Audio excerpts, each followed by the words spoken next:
السلام علیکم۔ آج ہم کریں گے نعت کی مشق۔ دیے ہوئے الفاظ کے معنی سمجھیں گے۔ بے کس بے یار و مددگار، فقیری ضرورت سے زیادہ خواہش نہ رکھنا، فرش خاک زمین، فخر آدمیت انسان کا فخر، دستگیری مدد، اسرار، سر کی جمع پوشیدہ باتیں، دکھ اٹھانا تکلیف اٹھانا، سیری ہونا جی بھرنا۔ سوال نمبر 2 دیکھیے، درج ذیل الفاظ کی الف بائی ترتیب دیکھ کر لغت سے ان کے معنی تلاش کریں اور خوش خط کاپی پر لکھیں۔ اچھا، میں آپ کو یہ الف بائی پہلے ترتیب بتا دیتی ہوں اس کے معنی پھر ہم بعد میں کاپی پہ لکھ کے آپ کو بتائیں گے۔ الف بائی ترتیب اس کو کہتے ہیں جو الف بے کی حروف تہجی کے مطابق سیکوینس سے کی جائے، ترتیب سے کی جائے۔ جیسے الف پہلے آتا ہے تو اگر الف سے الفاظ پہلے آ رہے ہیں تو پہلے ان کو لکھا جاتا ہے، بے کے اس کے بعد بے آتا ہے تو بے سے پھر لکھتے ہیں۔ ہم دیکھتے ہیں کہ ان الفاظ میں کون سی ترتیب آ رہی ہے۔ الفاظ میں الف بائی کی ترتیب کیا ہوگی؟ اب دیکھیں، الف بے کے حساب سے اگر دیکھیں تو الف کا کوئی لفظ نہیں ہے۔ اب یہاں پر بے سے دو الفاظ شروع ہو رہے ہیں۔ اب جب دونوں لفظ بے سے شروع ہو رہے ہیں تو ہم نے یہ دیکھنا ہے کہ اس کے بعد والا جو سے نمبر ہے یا جو بعد اس کے الفاظ آ رہا ہے، لفظ آ رہا ہے، وہ الف بائی ترتیب میں کون سا پہلے آ رہا ہے۔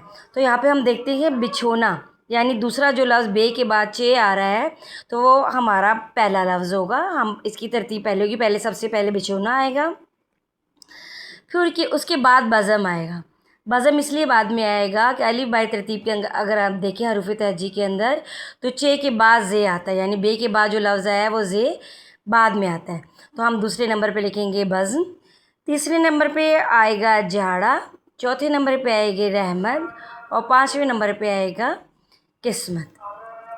اسی طرح سوال نمبر 3 میں دیکھیے، سجائے بنائے کے وزن پر 3 الفاظ بنانے ہیں جو کہ میں نے بنائے ہیں، نبھائے، سکھائے اور دلائے۔ آپ اپنی طرف سے بھی کچھ بھی لکھ سکتے ہیں۔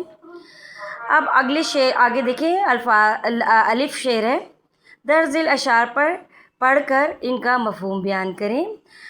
سلام اس پر کہ جس نے بے کسوں کی دستگیری کی، سلام اس پر کہ جس نے بادشاہی میں فقیری کی۔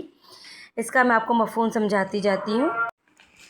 ان اشعار میں سلام اس پر کہ جس نے بے کسوں کی دستگیری کی، اس شعر میں شاعر نے حضرت محمد صلی اللہ علیہ وسلم پر سلام بھیجا ہے کہ آپ نے ہمیشہ بے سہاروں، کمزوروں اور لاچاروں کی مدد کی، ان کے دکھ درد بانٹے اور ان کی حامی و مددگار رہے۔